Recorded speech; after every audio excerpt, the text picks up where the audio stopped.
Hello, everybody. Today, I wanted to talk about sleep.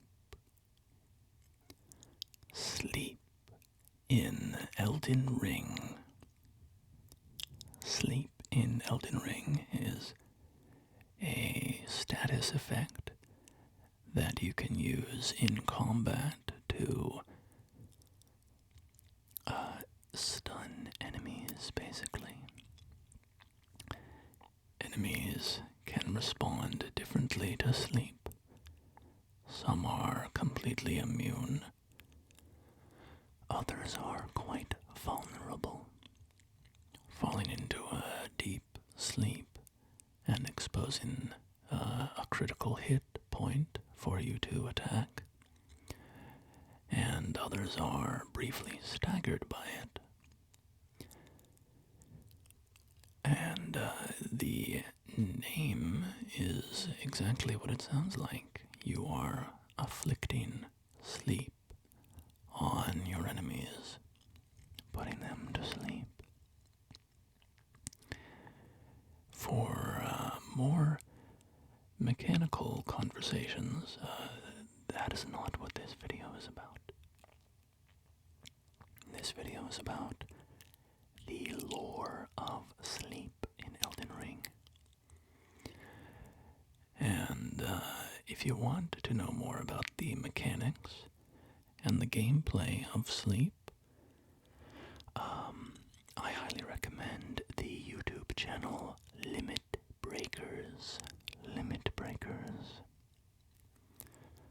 Limit Breakers is a channel that focuses on the mechanics and data of Soulsborne games, analyzing mechanical effects and numbers, and diving deep into the engine that makes the games run, all the numbers behind the scenes and such. So it's a very good channel if you're interested in that, and they posted a video about sleep in Elden Ring, and they explain it quite thoroughly, so check that out if you wanted to know more about the mechanics. This video is going to be more of a sleep lore related catalog, I guess. I tried to find every item in the game that references sleep. And I might have missed one or two. I'm pretty sure I got them all. But I'm going to read these items to you and just sort of give you the textual references to sleep so you can understand how the concept of sleep fits into the world of Elden Ring.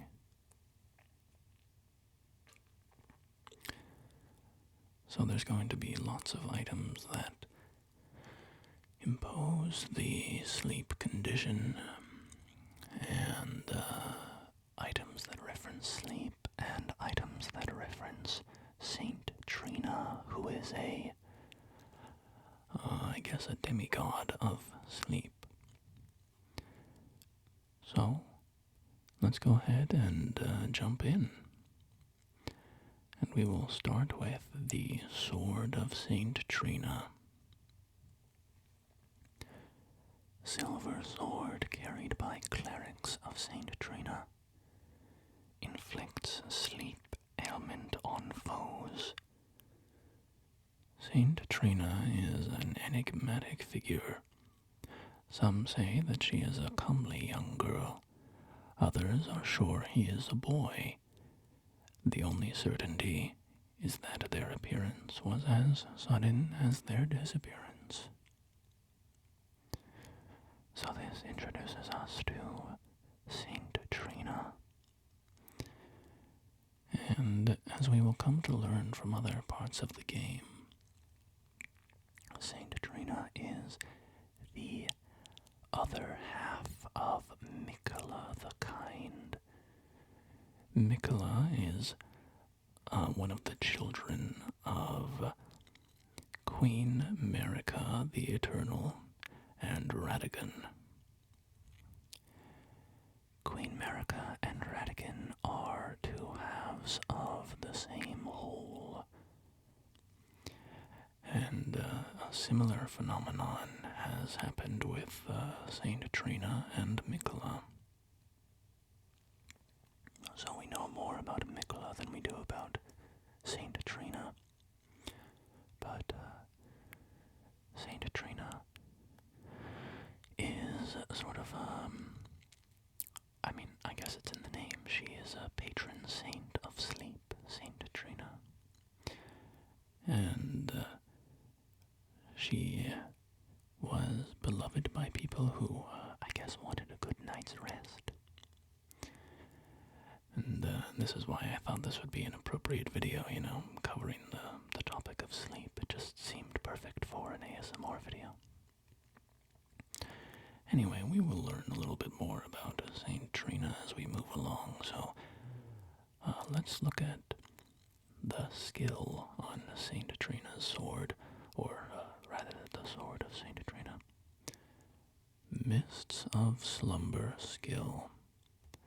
Releases a faint purple mist that spreads across a wide frontwards area. This mist inflicts the sleep ailment upon foes.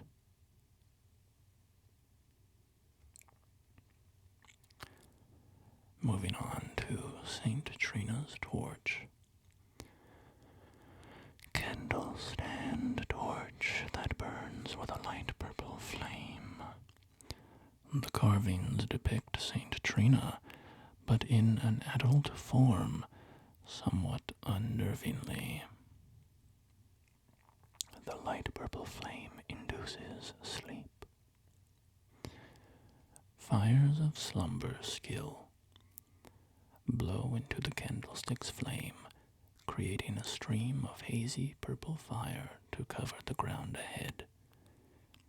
The intoxicating flames inflict the sleep ailment upon foes. Saint Trina's arrow. Arrow carved to resemble a withered water lily. Afflicts targets with a powerful sleep effect. Priests of Saint Trina use these arrows to spread their teachings. The sweet oblivion of sleep can become quite the habit. Fever's Cookbook. A record of crafting techniques A record of crafting techniques left by a man who was utterly captivated by Saint Trina. He continued the search for her in his slumber. There are multiple cookbooks that allow you to craft sleep-related items. Trina's Lily. A pale purple water lily that is on the verge of wilting. Material used for crafting items. Exceedingly rare to find. A symbol of faith in Saint Trina. Dulls the senses, preventing agitation. Sleep pot. Craftable item prepared using a cracked pot. Enchanted by the incantations of Saint Trina. Consumes FP. Throw at enemies to cause buildup of sleep. Like a lullaby or a quagmire, its light purple haze irresistibly draws its victims down into sleep. Sweet dreams. Nectar blood burgeon. A young shoot, heavy with velvety purple nectar, material used for crafting items exceedingly rare to find, said to burgeon forth where the nectar-like blood of abandoned Trina pooled. Dolores, the Sleeping Arrow Puppet. Well, actually, I guess I'll just add a bit of context to that previous item first. When it calls Trina abandoned Trina, that is a reference to the DLC Shadow of the Erdtree, in which we discover that kindly Mikola has, in his quest to become a god, abandoned his other half, discarding Saint Trina in a great fissure of stone coffins. Saint Trina then bloomed a velvety purple, much darker than the light purple color that she is normally associated with.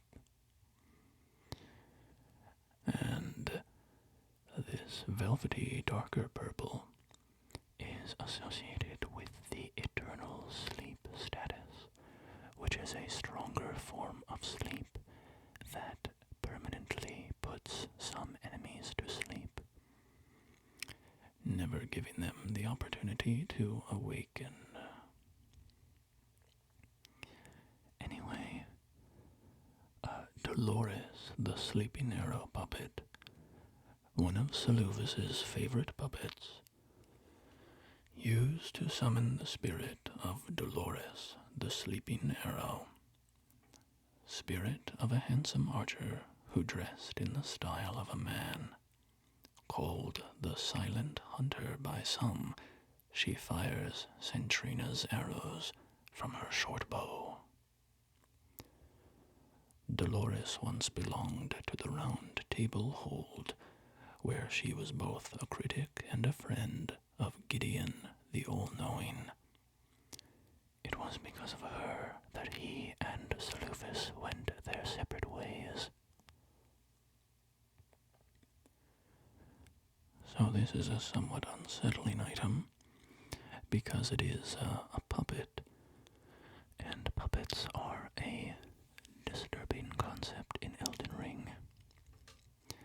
My understanding of them is that, this is, well, what's not speculation is the fact that you can basically turn people into puppets, take control of them.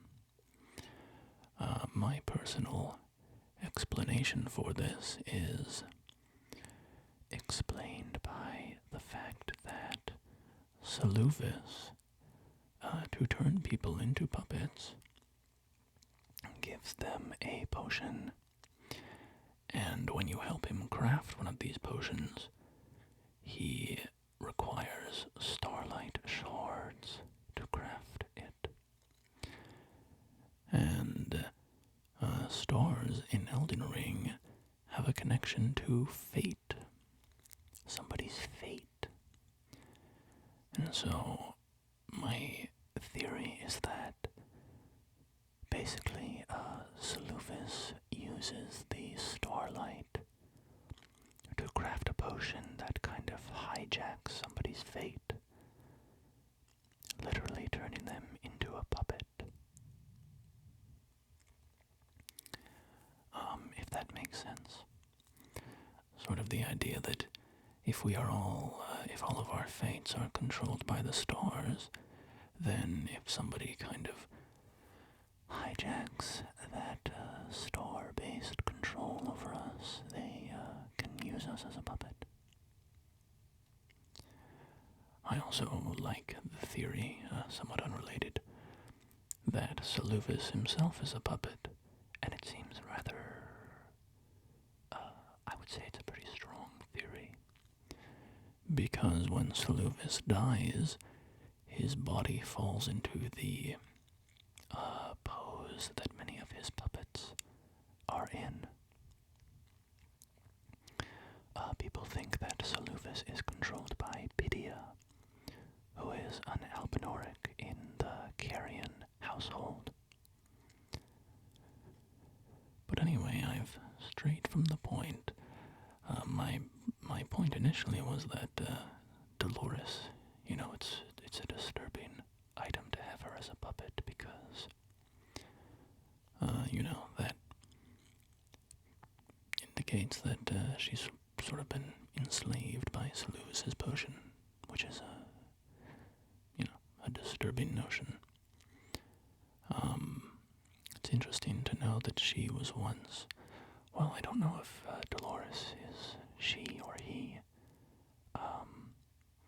It says, the spirit of a handsome archer who dressed in the style of a man. So, kind of ambiguous, I guess. Is Dolores dressing as a man because she is a man?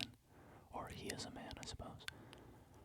Or is that just a stylistic choice, and she is a woman who is dressing as a man? I don't know. But it is, I don't think it's just a random character trait to have that ambiguity, because Saint Trina, as we remember from the Sword of Saint Trina description, some people say that Saint Trina is a comely young girl, and others are sure that he is a boy. And this is probably because of the fact that Mikola and Saint Trina are, two halves of the same whole. And, there's kind of that ambiguity there then of that person is both a man and a woman, right? So, if Dolores was a servant of Saint Trina, or a priest of Saint Trina, or what have you, that gender ambiguity makes sense there. Anyway, I've lingered on Dolores for a long time. Let's move on to the Lulling Branch. Tree branch blessed with a velvety purple incantation. Craftable item. Pierce oneself, causing a gentle buildup of sleep. FP gradually recovers during this time. When this sleep reaches the threshold of causing temporary fogginess, no FP loss is incurred. In the midst of drowsiness, there is the will to awaken, feelings that rise from the depths of one's heart.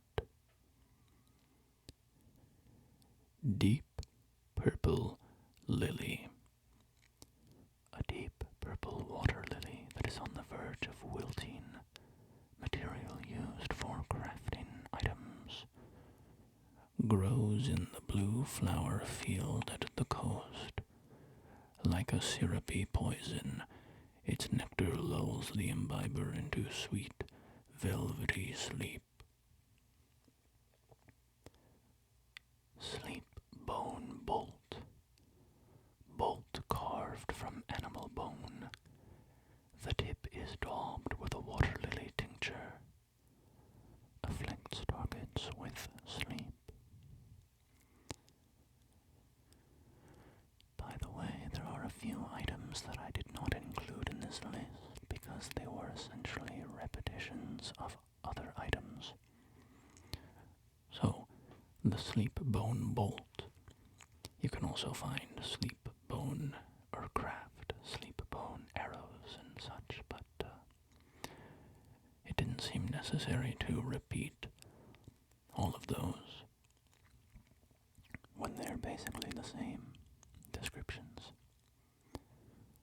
Alright. Eternal Sleep Pot. Craftable item prepared using a ritual pot. Enchanted by the incantations of Saint consumes FP, throw at enemies to cause buildup of eternal sleep. The weak are powerless to resist this velvety sleep, and will never be aroused again.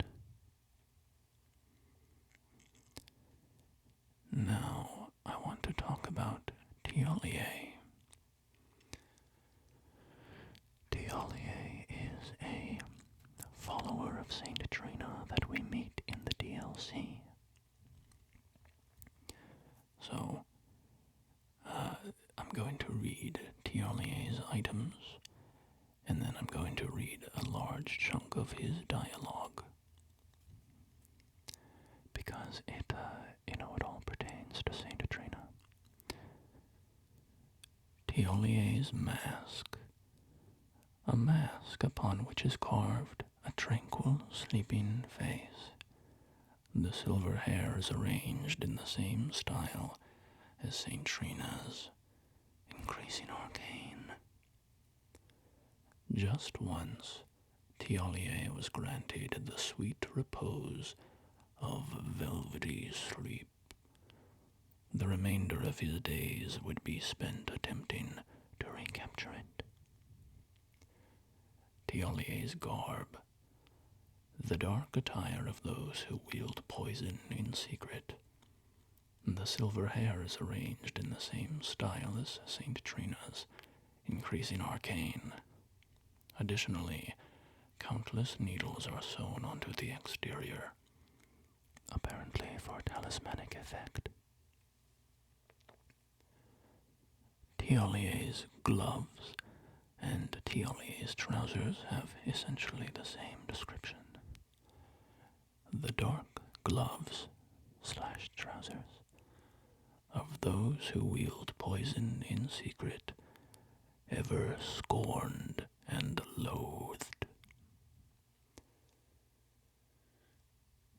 Thioller's hidden needle. Concealed weapon used by Thiollier, of a design generally favored by poison wielders for dark and subtle purposes. Like Saint Trina, who blossomed in the deep purple garden, a rich poison is secreted from within, which sends its victims into an eternal sleep. An eternal sleep. Thiollier's concoction. I'll read you the black syrup first. Part of Thioller's questline is retrieving a black syrup from Moore and bringing it to Thiollier. And the black syrup is described thusly.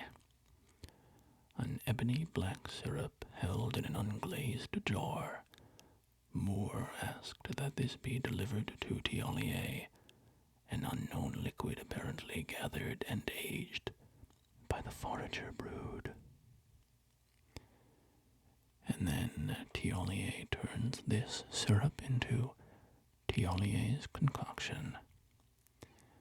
An ebony black concoction mixed by Thiollier, a condensed, somniferous elixir purported to be capable of putting even an ancient dragon to sleep. For an ordinary mortal, a single sip would assuredly result in swift and certain death. Thiollier thought of Saint Trina's sleep when he created this, but the ebony sleep he concocted had not the sweetness of nectar, nor the gentleness of rest's embrace. All right. Now I'm going to read you some dialogue, a good chunk of dialogue that Thiollier says as you progress through the DLC. So first, the DLC exists in the context of mythology. Mikola having charmed a number of people to serve him. And at a certain point in the DLC, the charm breaks, and all of the followers are freed to their own devices. So this is what Thiollier says after the rune breaks. Are you not affected, even with the spell broken? I'm feeling rather lost, haunted by memories of Saint Trina, her visage, her scent, the lure of velvety sleep. Would kindly Mikola chasten me for falling for Saint Trina, while knowing that she was the discarded half? The problem is, I simply cannot help it. I would sacrifice everything just to gaze upon her one last time. I had something I wished to tell you. I'm heading south.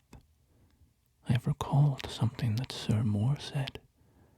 He discovered deep purple water lilies blooming on the southern shore. That must be where Saint Trina was left to wither away. When you find the garden of Saint Trina, Thiollier is there saying, Saint Trina, oh Saint Trina, what velvet ambrosia is this, your poison, and the sweet sleep that follows? Oh, please, let me hear your voice.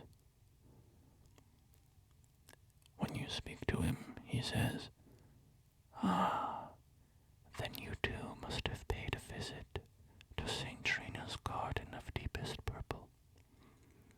I'm drifting off in the sea of her poison. Soon I will hear her voice. Let me be. I won't be long. You can then imbibe the nectar of Saint Trina. And when you do so, Saint Trina speaks to you. She speaks to you 3 times, and this is what she says. Make Mikola stop. Don't turn the poor thing into a god. Godhood would be Mikola's prison. A caged divinity is beyond saving. You must kill Mikola. Grant him forgiveness. Once she tells you that, you can try to tell Thiollier the words of Saint Trina. But he cuts you off, saying, I'll thank you not to lie to me. I am the chosen, not you. Only I can doze off in the sea of Saint Trina. Why would you hear her voice when I cannot? If you should utter these cruel untruths to me again, I won't be held responsible for my actions. And if you insist on trying to tell him, he says, please, enough. I cannot believe your cheek, and I will stand for it no longer. I will never forgive you. Thiollier then attacks you, saying, I will never forgive you. For your trespass, you will know my poison. defeat him, he says, "Why did you mislead me? Such strength, but for what?" As he's on the ground, writhing in pain and despair, he says, "Tell me, please, assuming you spoke the truth back then, what did Saint Trina tell you?" And then you share her words, and he says, "Ah, you are a wretched, wretched soul, a nightmare come to plague me. Such a thing couldn't possibly be, could it? Saint Trina, please, let me hear your voice in my everlasting slumber." And you leave him there. And later on, as you are fighting your way to the Divine Gate and are intercepted by Needle Knight Leda and her allies, Thiollier appears to help you in the fight, saying, "I am here to serve Saint Trina evermore. I am deeply sorry for doubting you. I am here only to grant Saint Trina's singular wish. I will stop Mikola the Kind. He will never become a god." And then, in the final battle of the DLC, when you are fighting Mikola and Mikola's consort, if Thiollier dies, he says, "Sorry, it's up to you now. Grant Saint Trina's one wish." So that is a lot of the story of Thiollier there. When you defeat Thiollier in battle, when he attacks you, he drops the Saint Trina's Smile talisman. A talisman depicting a smiling Saint Trina, a vision conjured deep within a certain man's heart, raises attack power when sleep is triggered in the vicinity. Quotation marks. Only I am allowed to know of your velvety sleep, its sweetly gentle embrace. So please, smile for me and only me. End quote.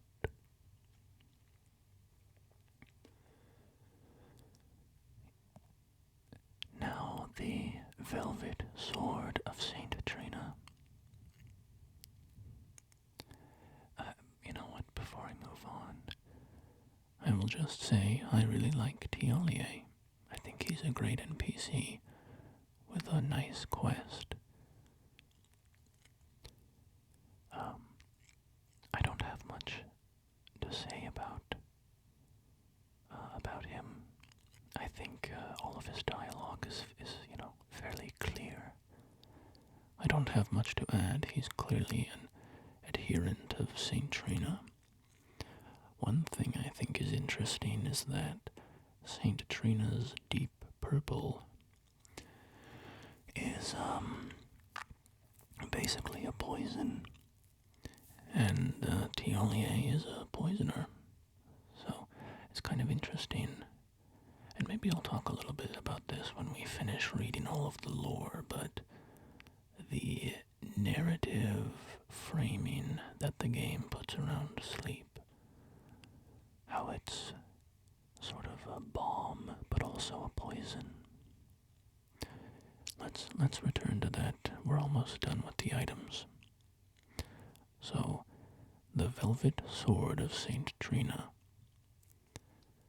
Silver Sword of Saint Trina, now stained the color of velvet, inflicts eternal sleep. When Saint Trina was abandoned, the faint, light purple mists coalesced into an intoxicating, deep purple cloud. Mists of Eternal Sleep skill releases a velvety purple mist that spreads across a wide frontal area, afflicts foes with eternal sleep. Saint Trina's Disciples Cookbook, a record of crafting techniques left by a disciple who pursued the teachings of the Saint of Sleep. Yet what seemed a gentle sleep at first ripened into velvet. And, there's just 2 little bits left, so one is Saint Trina's Blossom, which, after you beat the final boss and you return to Saint Trina, you find she is dead. And you can pick up Saint Trina's Blossom. Saint Trina's life withered and fell, as fleeting as the seasons. At her last, she left a single water lily. Slightly boosts max FP. Despite the velvety purple hue, the flower is in no way poisonous. It merely blooms in quietude. And then finally, there is a cut line that Saint Trina says. It's not in the final game, but you can find it in the game files. And it says, "Thank you. Finally, you will be free." So, my assumption, my guess, is that that line was originally, once you beat the final boss, you would return to Saint Trina and imbibe her nectar one more time, and then get that line, and then she would die and drop the Saint Trina's Blossom item. But that's just my guess. I don't know.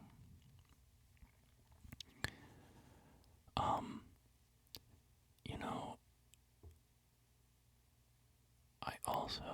I want to look up one more item that I think relates here a little bit. The remembrance of the putrescent night. The boss that guards Saint Trina is the putrescent night.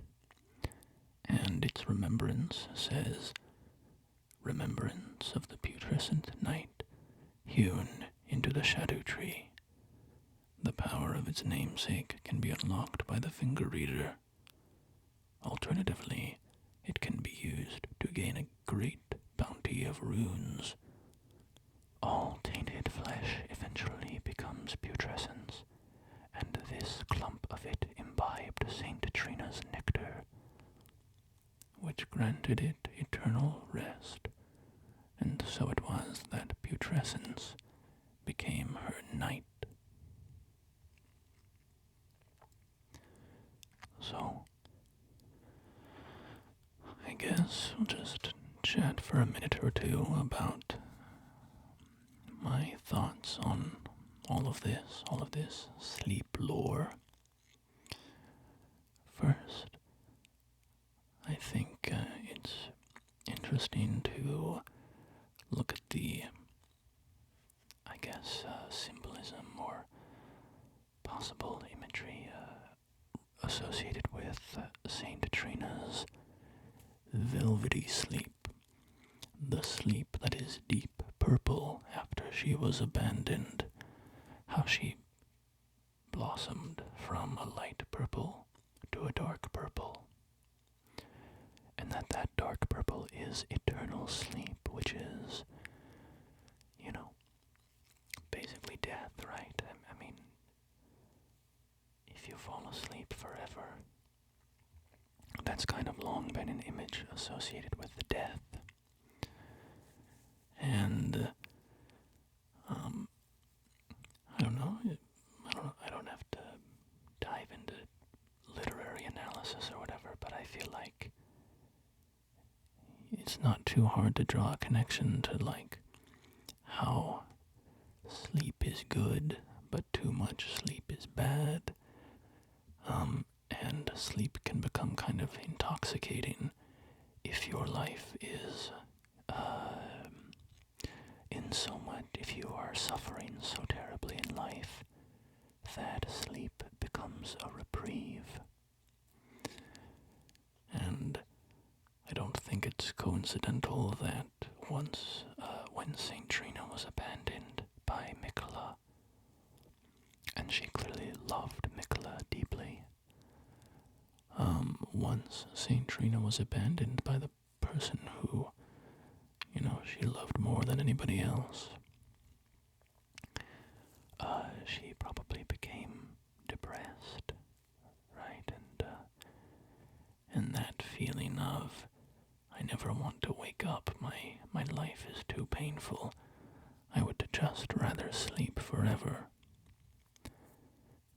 I don't think it's a coincidence that eternal sleep blossomed once she was abandoned. Sort of like the frenzied flame, in a sense, where the frenzied flame in the game kind of relates to people who say they wish they were never born, whose suffering is so immense that they just see no more redeeming features of life. That's kind of identical to the adherents of Saint Trina, who yearn for eternal sleep, right? It just gets to the point where life is, if your life is so painful, that you just wish for eternal sleep. The frenzied flame and the velvety eternal sleep of Saint Trina are not so different in that sense.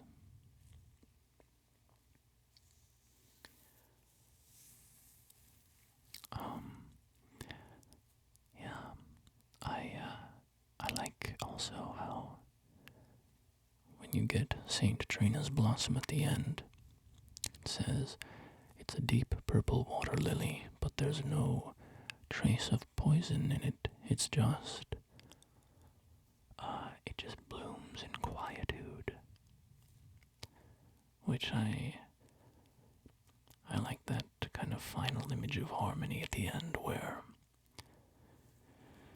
the deep sleep, the eternal sleep, can be peaceful. It doesn't have to have connotations of poison. It can just be a natural rest that comes when the time is right.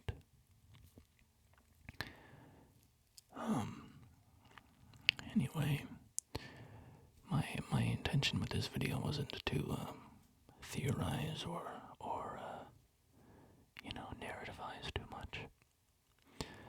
I mainly just wanted to catalog the sleep-related items and give an insight into the textual lore around sleep and Saint Trina in the game, so that if you are unfamiliar with it, you can learn what the game has to say about it.